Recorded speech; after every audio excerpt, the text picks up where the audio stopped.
Humans do what for fun? Commander Kell's translator device buzzed and clicked, trying to make sense of the bewildering scene in front of him. Around the training field, rows of human cadets marched through mud, rain pelting their faces, with shouts of encouragement and insults flying from instructors clad in dark green uniforms. To Kell's eyes, it looked more like an exercise in madness than military discipline. His blue-skinned aide, Lieutenant Varick, adjusted his gaze, equally perplexed. "Sir," Varick stammered, glancing nervously at the humans. "Our report said this was one of their premier militaries. Perhaps this is normal?" Kell crossed his arms. "Normal? Look at them! This isn't training, it's torture." The commander, who hailed from the Cash Fleet, a species known for its calm intellect and preference for advanced warfare tactics, had anticipated a tour full of strategic discussions, not a descent into a scene of primal chaos. He began to suspect that their notions of military training were worlds apart. A human officer approached, his uniform soaked but his face wearing a grin that seemed wholly inappropriate for the grim weather. "Commander Kell," he barked, offering a handshake that Kell cautiously accepted.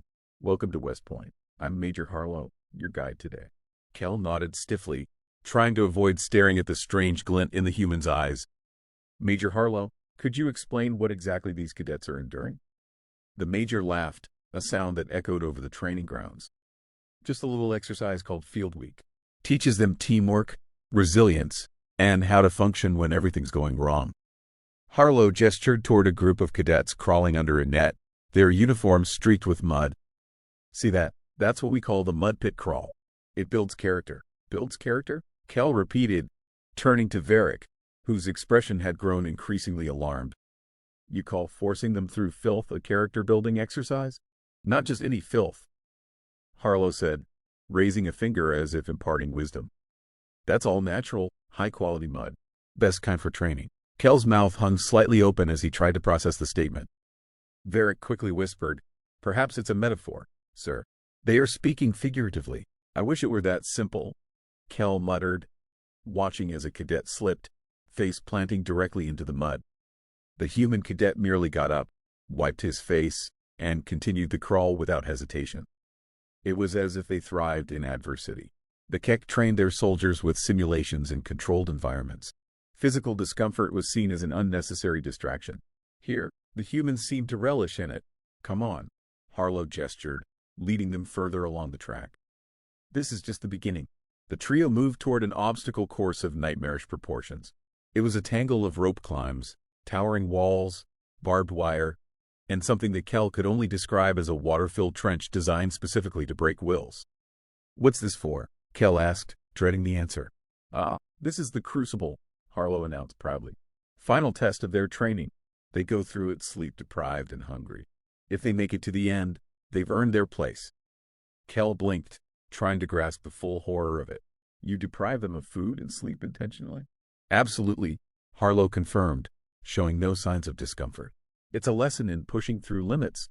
We break them down here so the enemy can't do it later." The concept was alien to Kell, literally and figuratively. Kek warriors were trained to maintain peak physical and mental conditions, given ample rest and nutrition to maximize efficiency.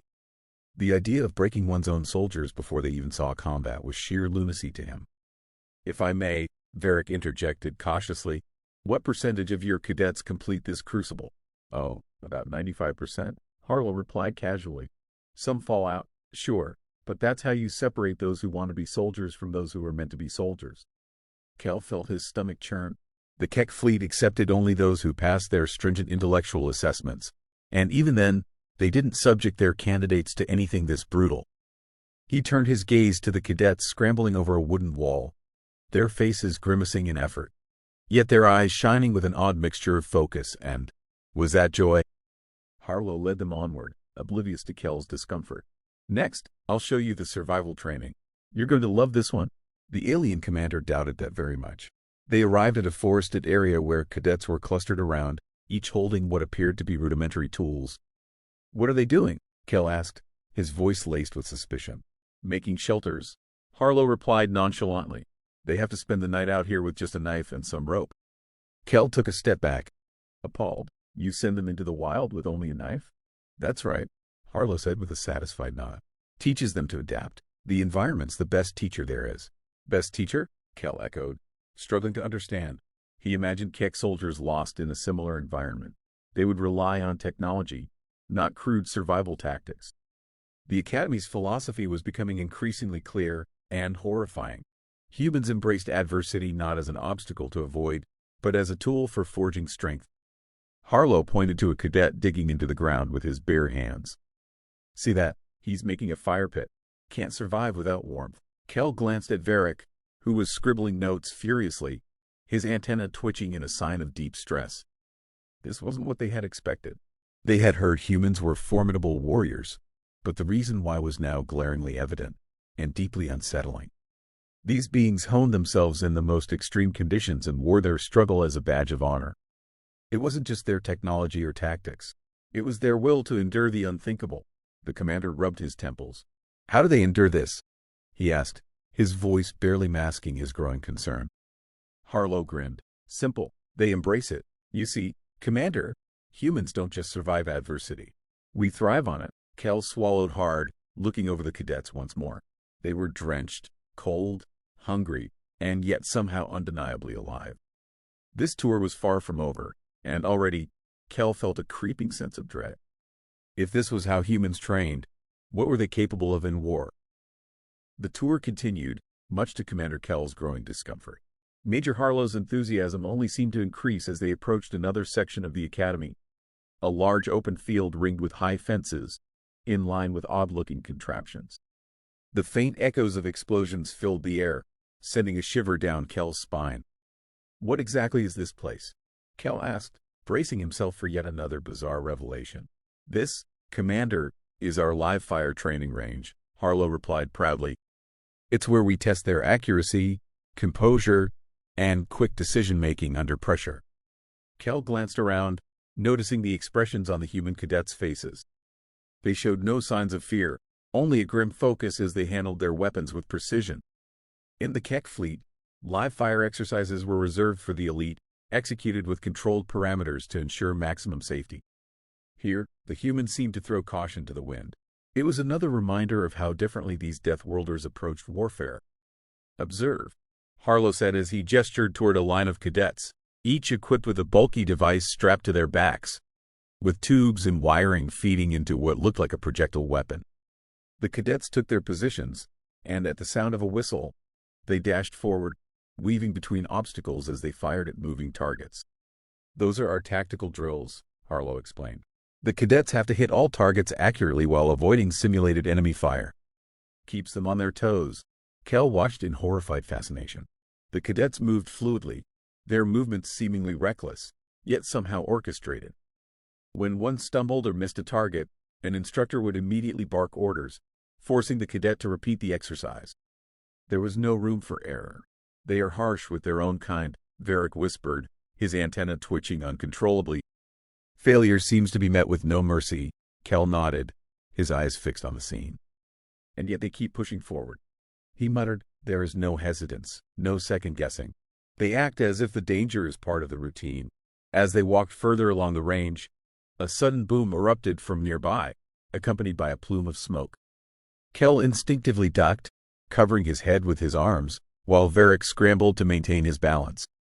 The Keck commander spun around, eyes wide with alarm. A group of cadets had gathered around a pit where they were deploying what appeared to be explosive devices. Easy there, Commander, Harlow said, clearly amused. Just a little grenade practice. Kel straightened up, feeling his heart race. Grenades? You give these younglings explosive devices to train with? Of course, Harlow replied.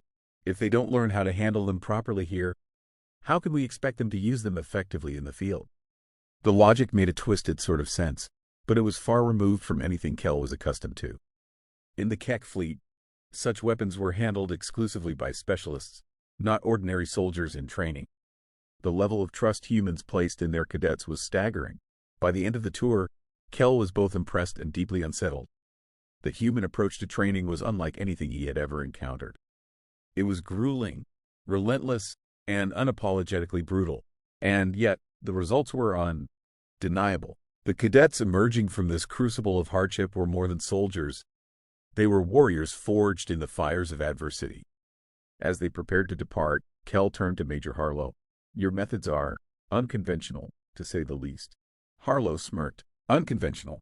Maybe, but effective. Absolutely. Kel nodded reluctantly, his mind racing with thoughts of what he had witnessed. The humans were a force to be reckoned with, not just because of their technology or tactics, but because of their indomitable spirit. One thing is certain, Kel said quietly to Varric as they boarded their transport.